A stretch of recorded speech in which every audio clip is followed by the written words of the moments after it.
Hai, assalamualaikum warahmatullahi wabarakatuh. Oke, saudaraku, sahabatku, satu iman, satu rumpun, satu nusantara. Langsung aja, jadi jangan berlama-lama, oke? Oh ya, untuk video yang kemarin saya upload itu, sorry teman-teman ya, bila informasi yang saya dapat itu tak komplit. Ternyata itu banyak ya kebijakan-kebijakan yang dikeluarkan Perdana Menteri Malaysia yang ke-8, yaitu Tan Sri Muhyiddin Yassin. Saya dapat informasinya itu setengahnya. Ternyata banyak teman-teman. Sorry teman-teman ya, sorry. Untung kalian itu ingatkan saya teman-teman. Oke, di sini saya akan perkomplit ya, perjelas semuanya ya. Saya akan bacakan, tapi tak semua, tak dari awal. Yang saya bacakan itu yang belum saya bacakan gitu. Oke. Kebetulan saya udah screenshot di sini. Kebetulan ada yang komen dan bagi tahu ke saya teman-teman. Dia siapa sih? Azri TV Channel ya. Dia bagi tahu ke saya. Oke. Yang satu udah, yang dua udah ya, yang ketiga udah, keempat, kelima udah. Oh, udah semua nih. Yang belum itu yang mana? Oh, ini nomor 7 belum ya? Oke, kita bacakan teman-teman ya. 7. Penangguhan bayaran balik pinjaman kepada peminjam perbandanan tabungan pembangunan kemahiran mulai 1 April 2020 hingga 30 September 2020. Inisiatif ini akan memanfaatkan seramai 174.500 peminjam. Penangguhan bayaran. Oh, mungkin ini bayarannya ditunda ya. Ya, harus ini pengertian lah ya buat macam ini ya. Kita tidak ada penghasilan ya kan? Insuran itu datang terus, kita nak bayar pakai apa ya kan? Pakai daun. Iya. Indonesia pun dibuat macam itu, tapi hanya tertentu, tak semuanya. Oke, nomor 8, kerajaan akan bekerja sama dengan NGO, persatuan dan usahaan sosial yang berkaitan untuk menyalurkan bantuan makanan, barang-barangan, penjagaan kesehatan dan tempat perlindungan dengan peruntukan sebanyak Rp25 juta. Kerajaan akan bekerja sama dengan negara. Oh, bantuan makanan ya. Iya. Bantuan makanan, barang penjagaan kesehatan. Rp25 juta. Wow, fantastik sekali itu ya jumlahnya ya. Oke, nomor 9. Bayaran penggantian pendapatan sebanyak Rp50 sehari bawah Mai Salam turut diperpanjangan kepada golongan B40 yang dikuarantin sebagai pesakit di bawah siasatan PUI. Oke, sorry kalau cakap saya kurang ini teman-teman, karena bahasanya itu beda sama Indonesia ya teman-teman ya. Itu intinya nomor 9 ini ada penggantian lah ya, sebanyak Rp50 sehari. Untuk golongan B40 itu seperti apa teman-teman? Saya tak paham. 10. Pengecualian pembayaran sewa bagi PPR dan perumahan awam selama 6 bulan. Pengecualian bayaran sewa. Mungkin ini ya ditunda ya pembayaran untuk sewa sewa perumahan macam mana ya. Terus 11, kerajaan bersama TNB akan menambah peruntukan Rp530 juta. Wow, fantastis sekali. Untuk diskon berperingkat antara 15% hingga 50% pengikut pengguna kadar elektrik dengan had maksimum 600 kW sebulan bagi tempuh 6 bulan mulai bil bulanan diskon. Oh iya, ini nomor 11 ini jadi ada diskon untuk bil ya. Oh, banyak sekali ya. Ada 12 nih sama ini nih. 12, antara paket khas yang akan ditawarkan syarikat-syarikat komunikasi adalah internet percuma kepada semua pelanggan dengan nilai Rp600 juta bermula 1 April selama tempuh pelaksanaan PKP prihatin rakyat dan lain-lain. Oke, kesimpulannya ya, ternyata banyak kebijakan-kebijakan yang dikeluarkan ternyata, termasuk diskon untuk bil listrik dan ada internet percuma ya kan. Semua kebijakan-kebijakan itu membantu sekali ya. Oke. Saya sekarang paham semuanya ya. Oke, next teman-teman. Khusus malam ini banyak sekali yang saya nak bahas teman-teman, tentang Malaysia dan Indonesia. Indonesia dulu ya. Indonesia nih sangat memprihatinkan, khususnya banyak orang yang perantauan yang dari Jakarta itu balik ke kampung ramai-ramai. Ini yang saya takutkan nih, ini yang saya takutkan. Mereka balik, ya kan? Mereka tak di karantina, lepas tuh bergerombol-gerombol sama-sama di kampung, menular semuanya. Itulah yang saya takutkan. Tapi saya tidak menyalahkan 100% para perantau yang balik ke kampung. Kalau mereka lama-lama di Banda, ya kan, macam di Jakarta tuh, mereka tak kerja, tak bisa berniaga, ya kan. Lepas tuh mereka mau makan apa? Bill setiap bulan harus dibayar, ya kan. Sedangkan mereka penghasilan tidak ada, uang menipis, tabungan ya menipis, ya kan. Harusnya pemerintah itu punya kebijakan macam ini nih, macam Malaysia itu bikin paket-paket yang membantu masyarakat, khususnya di Jakarta. Yang terjangkit di Indonesia itu paling banyak di Jakarta. Buatlah paket-paket macam Malaysia kan. Nah, biar masyarakat itu tak balik kampung dan tetap duduk di rumah. Ya, harusnya seperti itu. Ini tidak ada bantuan. Ya. Jadi mereka mau makan apa di Banda ya, selama di Banda? Hah? Itu yang dipertanyakan. Aduh, serba salah teman-teman ya. Serba salah. Untungnya di Banda saya ini, Tangerang ini ya masih normal-normal saja. Kilang-kilang masih banyak yang buka, karyawan-karyawan di kilang masih pada kerja, ya kan? Itu. Oke, di sini saya dapat informasi dari teman Malaysia juga ya. Ini dia, 116 rakyat asing ditahan di Muar ketika buat persiapan tunai sholat Jumat. Nah, degil lagi. Nah, udah tahu sedang pengawasan pergerakan ya, masih aja degil nak sholat di masjid, ya kan. Sudah dihimbau ya, kan ustadz ulama-ulama itu sudah cakap, bila situasi sedang urgent ya, sedang wabah ya kan, tidak diwajibkan untuk sholat di masjid, ya kan. Sholatlah gantinya itu di rumah. Itu ulama yang cakap. Ya, Buya Yahya saya sering tengok. Itu memang dari zaman Nabi juga macam itu. Sholat di rumah diganti, ya, macam itu. Aduh, kacau nih. Nah, ini saya akan bacakan beritanya ya, yang tadi. PKP Johor, polis tahan cobaan 116 warga asing sholat Jumat atas bumbung kilang. Sejumlah 116 warga asing ditahan ketika sedang membuat persiapan untuk sholat Jumat di kawasan atas bumbung sebuah kilang di Muar. Mereka terdiri dari lelaki warga negara Bangladesh, Pakistan, dan Indonesia. Ada Indonesia, ya Allah, please lah, ikutan arahan pemerintah sana. Ketua Polis Johor, Datuk Ayub Khan Maidin Pichai, ini nampaknya orang India ya, berkata pihaknya tidak dapat menerima alasan tidak paham dengan perintah kawalan pergerakan PKP. Mereka ini bukan tak paham, tapi buat tak paham. Masya Allah, ini keterlaluan ini. Orang yang pura-pura tak paham ini degil sangat. Mustahil tak paham. Saya tak boleh terima duduk di Malaysia ini selama 3 atau 4 bulan sudah pandai bahasa Melayu. Dah tidak dapat diterima alasan itu. Kita akan ambil tindakan tegas di Muar. Kita dapat aduan. Nggak mungkin pura-pura tidak tahu, ya kan. Ya kan, bahasa Indonesia dan Melayu, khususnya orang Indonesia itu hampir sama, beda-beda sedikit, ya kan, khususnya orang Indonesia ya. Kalau orang apa tadi, ini contohnya orang Bangladesh dan Pakistan, wajar kalau mereka tidak tahu karena bahasa mereka beda ya, beza, ya kan. Kalau orang Indonesia masa nggak tahu, bahasa kita hampir sama kok, satu rumpun, satu Nusantara, masa.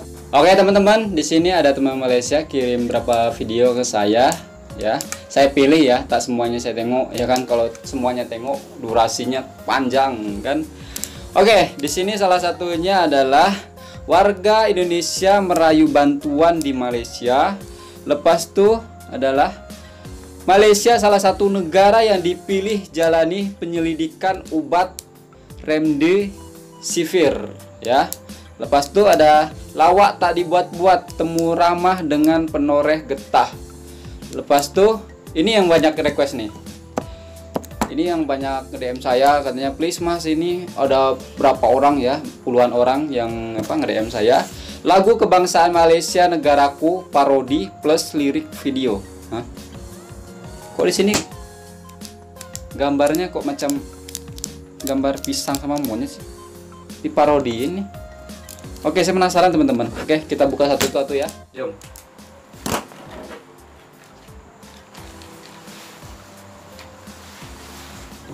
Oke, video yang pertama, rakyat Indonesia di Malaysia merayu bantuan. Oke, let's kita belajar 1 2 3 play. Oke, next di sini selanjutnya, Malaysia salah satu negara yang dipilih jalani penyelidikan obat remdesivir. Oke, langsung kita belajar 1 2 3 play. MG Malaysia Grazer. WHO telah Kementerian Kesihatan untuk menghubungi Kementerian Kesihatan untuk dipilih sebagai salah satu pusat untuk menjalankan penyelidikan rawatan COVID-19, iaitu kita lihat ada obat yang terbaru yang kita tengah selidik, iaitu penyelidikan obat remdesivir. Remdesivir digunakan pada pesakit COVID-19. Oh, obat ini ya, COVID-19 ya? Ini kita akan ada perbincangan dengan Pertubuhan Kesihatan Sedunia, dan antara agenda yang kita bincang ialah penyelidikan bersama oleh WHO dengan Kementerian Kesihatan Malaysia. Mungkin banyak negara dipilih, tetapi salah satu kriteria yang dipilih adalah kemampuan dan keupayaan Malaysia menjalankan kajian. Dan jadi sistem kajian di Malaysia, contohnya melalui Clinical Research Malaysia, kita dah ada platform, dan penyelidik-penyelidik kita telah pun dilatih untuk menjalankan penyelidikan.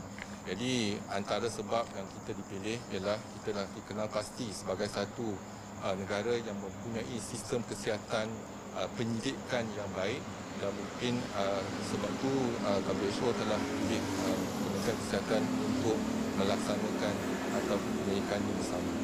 Dan Malaysia hanya salah satu negara yang dipilih untuk menyertai penyelidikan ini. Malam ni baru kita tahu, sebab kita hanya dimaklumkan oleh WHO dipilih, tapi beberapa negara mungkin kita akan bincangkan malam ni. Ini adalah kerjasama antara Kementerian Kesihatan dengan Pertubuhan Kesihatan. Oke. Di sini mungkin penyelidikan ya. Penyelidikan obat ya. Mudah-mudahan lah Malaysia mewakili Asia Tenggara, negara manapun sokong, intinya supaya obat itu cepat dapat dan disalurkan kepada pasien-pasien yang sudah sakit. Itu yang kita harapkan. Di sini kita tidak ada ibaratnya gengsi-gengsian negara mana. Itulah yang mewakili gitu ya kan. Syukur alhamdulillah ya kan, negara Malaysia terpilih ya kan, menemukan obat dan banyak yang sembuh. Nanti kalau bisa obat itu sudah dapat betul-betul efektif ya di sini. Ya, semoga saja teman-teman ya. Oke, next ke video selanjutnya. Lawak tak dibuat-buat, temu ramah dengan penoreh getah. Oke, langsung kita belajar 1 2 3 play. Nama saya Ismail alias Haji Mustafa bin Ahmad. Woi, namanya bagus. Umur 85 tahun. Wow, tahun panjang umur. Satu Zahir. Asal dari Woi. mana, Pakcik? Asal sini juga Salak, Kampung Salak, Sepang. Saya Zahir. Oh, Sepang. Salak sini jugalah. Berapa lama dah menoreh getah? Lama saya menoreh getah daripada umur 20 tahun. Wow. Dan kerja tak ada. Saya suka noreh getah kerja sendiri. Jadi kerja sendiri ni kalau duit tu boleh hari-hari. Kalau makan gaji tunggu 1 bulan. Oh, gajinya per bulan ya? Nasib tak baik, tak ada dia punya apa tu, balance dia tak ada. Balance hutang. Saya tanya Pakcik, apa perasaan Pakcik bila tahu perasaan Pakcik? Ya. Bila harga getah Oh, naik, dia kurang dengar ya? Pakcik? Pakcik itu. Pilihan getah.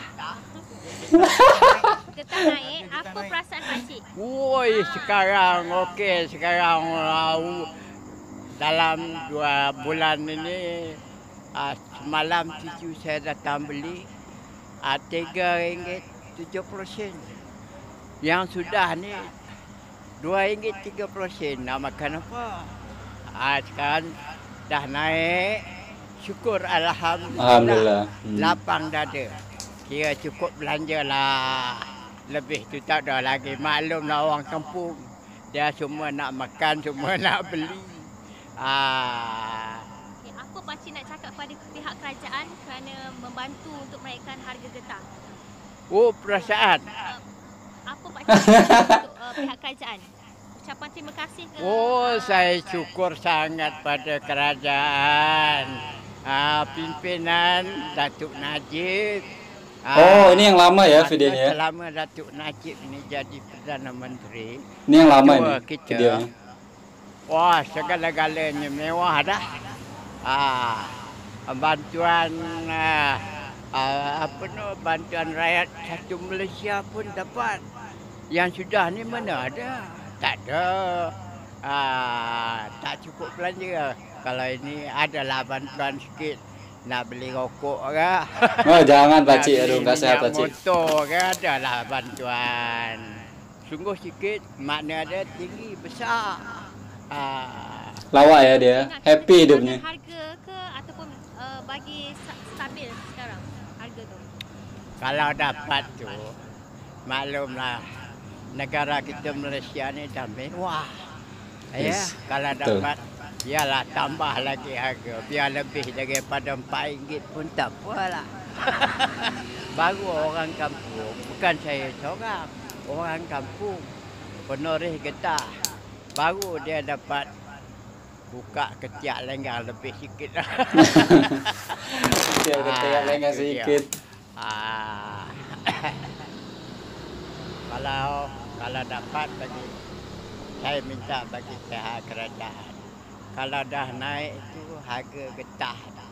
Janganlah diturunkan sikit-sikit. Tak apalah. Janganlah diturun terjun sangat. Matilah orang kampung. Sekarang harga barang mahal. Belacan dulu dapat 20 sen. Belacan. Sekali 50 sen. Tak payah makan sambal belacan lagi dah. Cili api jemput RM2. Pasar tani tu. Bukan kampung. Curhat pakciknya. Sejemput dah. RM2. Terima kasih pakcik ya. Ya. Terima kasih. Ya, sama-sama saya ucapkan. Oke. Di sini pakciknya nampaknya hidupnya penuh happy ya dari raut mukanya. Ya wajar lah kalau dia nggak mendengarkan karena dia umurnya 85 tahun kan, udah tua. Ya sedangkan bapak saya umur 65 ya.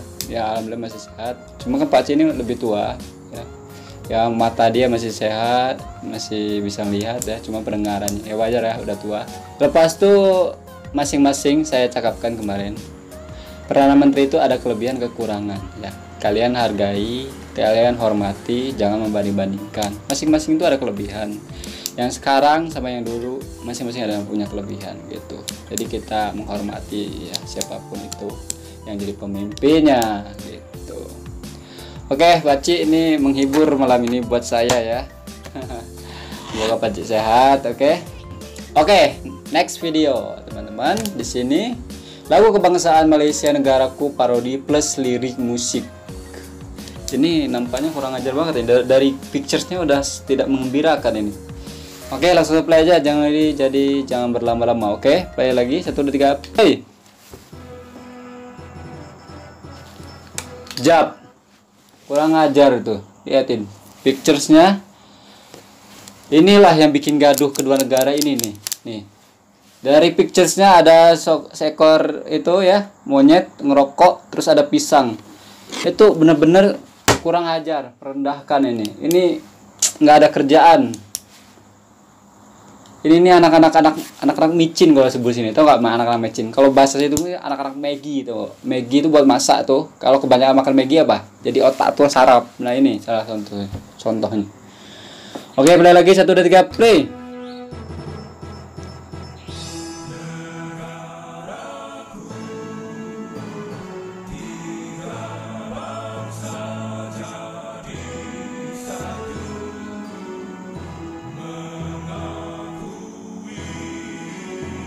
kurang ajar ini.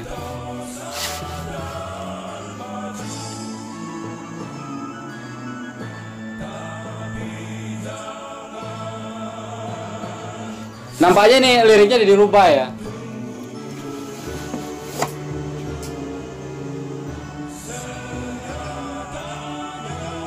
Ini salah satu cucunya Firaun ini nih. Ramjadah sekali.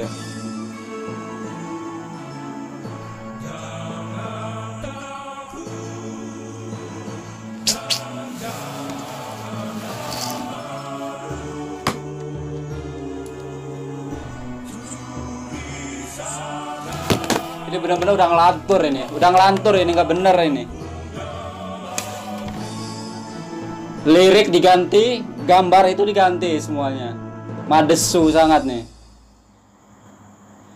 Kurang ajar ini. Tengok channelnya siapa nih. Nah ini channelnya, ASEAN Channel ID. Kita buka nih isilah itunya, videonya. Kurang ajar. Ini semua lagu tentang Malaysia yang suka memakan kotoran mencuri. Masya Allah, kayaknya Malaysia ini channel udah nggak bener ini. Channel ini provokasi, ini bikin gaduh kedua negara ini. Dari tajuk-tajuknya, video-videonya udah nggak bener nih. Tuh, ganyang Malaysia, lepas itu ngajari anak kecil Indonesia untuk cinta negara Malaysia. Terus apa lagi nih? What do Indonesian think about racist law in Malaysia? Tuh, tentara Malaysia Indonesia semuanya. Ini pokoknya ini negatif semua video yang dibuat itu. Kurang ajar, madesu, anjir. Sumpah. Saya tak ingin ngomong kasar di sini. Dia udah keterlaluan sekali ini. Ini anak-anak micin ini yang buat macam ini pasti nih demi view, demi kepingin banyak view ya. Dia buat yang aneh-aneh, bikin gaduh. Ini nih aduh.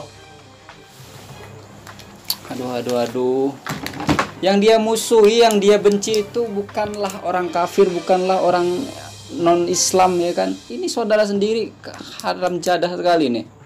Kurang ajar sekali macam ini nih. Ya Allah, bikin konten macam ini ya kan. Ya.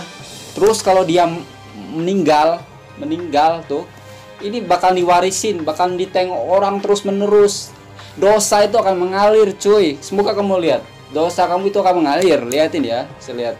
Saya akan tag kamu ya sekarang. Tag kamu nih, channel kamu nanti ya. Dosa akan mengalir buat kamu nanti. Kalau video ini masih kekal di sini ya, kamu terus upload di YouTube ya kan. Kamu ditabrak sama kereta di jalan ya. Lepas itu meninggal. Nah, dosa itu akan mengalir karena setiap orang yang tengok ini, yang lihat ini ya, dengerin, pasti itu akan timbul rasa benci ya. Nah, dosa itu mengalir.